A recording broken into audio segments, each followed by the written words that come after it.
Today's review unit was sent to me by Blister Electronics. Blister Electronics has been one of the largest peripheral importers of Bangladesh, and each of them having a long-term support and being available to all range of gamers and users. Today's Thunderobot Ml602 mouse is available at them for only 4000 taka. So why not grab this mouse and some other things from them according to your desire. And now onto the video.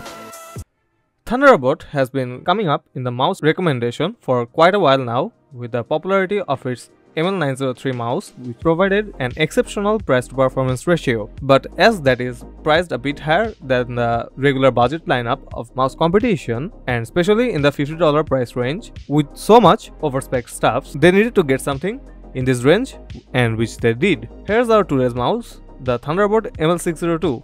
A cheaper alternative in the budget lineup with flagship spec. So let's start our unboxing now. Opening the box, the mouse comes in a very basic plastic casing with a cable on top, and on the bottom of the casing there's a user manual for proper guidance, and the cable it comes with is a very premium cable from them. It is a Type-C to A braided cable with no rigidness to it and is durable enough. And lastly, here's our beautiful mouse coming in white color and is also available in black color depending on your needs. And that's all to the unboxing.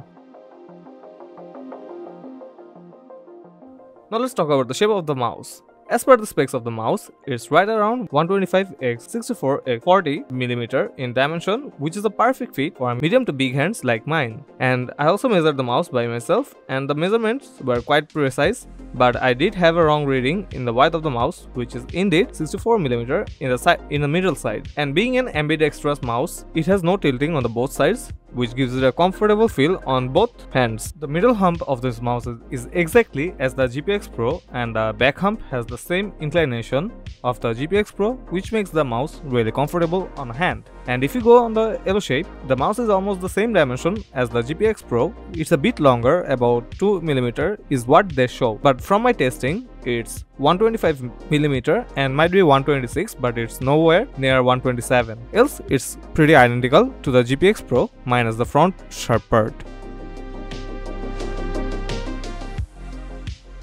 The texture and feel of the mouse is a smooth finish, hence there is a less chance of dirt sticking on it, and since it's a smooth finish, I can grip on the mouse pretty comfortably. And even though it's smooth, even with sweaty hands, the mouse didn't seem it will slip from my hand. The side of the mouse is also of the same finish, hence the mouse has a uniform feel all over it. Overall, the mouse is quite comfortable in my hand, and I didn't had my hand strain even after 2 hours of long game sessions over at least 1 month or so. The GPX-like shape makes the palm region stay more in the comfortable space, and because of having a uniform shape, I could do the relaxed palm grip, the claw grip, and also fingertip grip easily. The weight distribution of the mouse is also pretty convenient. Being a 64g weighted mouse, it is not a lightweight nor a heavy weighted mouse, but it's in between, and while using the mouse, I didn't feel any kind of discomfort. But the weight distribution of the mouse isn't perfectly well balanced. Rather, it's a bit front heavy, but not so much, which makes it a bit negligible. But on the both sides of the mouse, it's perfectly balanced and gives a uniform weight balance. Overall, it's a pretty good feeling mouse. The back of the mouse is pretty simple as usual. On the back, we have our sensor, which is Pixar 3395 sensor, and for the price, it does have pretty much the perfect performance with 1 kHz polling rate. And after the sensor, there are 2 switches noticeable here, one of which is the mode changing switch and another one is for polling rate. And on the very bottom, we get our 2.4 GHz dongle, which provides the seamless connection of the mouse. And lastly, we have our PTFE feet, which is very smooth glide on a mouse pad and perfect for gaming.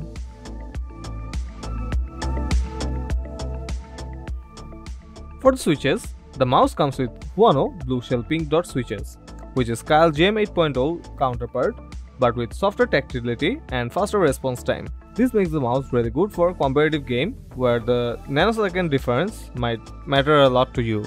And on the side buttons, it also have pink dot switches and has uniform feel all over the switches.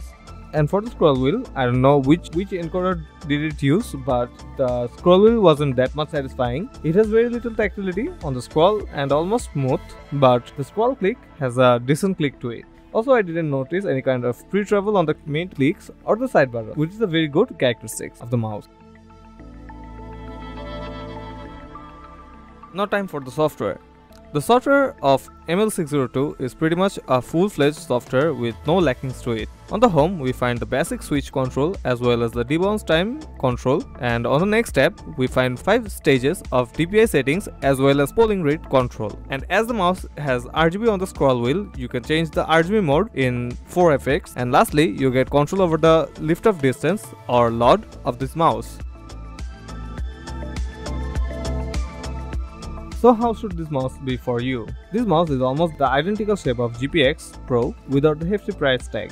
It checks all the characteristics of a good mouse minus the scroll wheel, but considering the price and what the budget mice are offering, it falls short on the box content, and an extra pair of grip tapes or skates would have been preferable. But overall, this mouse is really good for price to performance ratio, and I would recommend for someone who is considering to grab this, and it's great to have such good mouse under $50. So thank you for watching. Do give a like or subscribe to my channel, and thank you.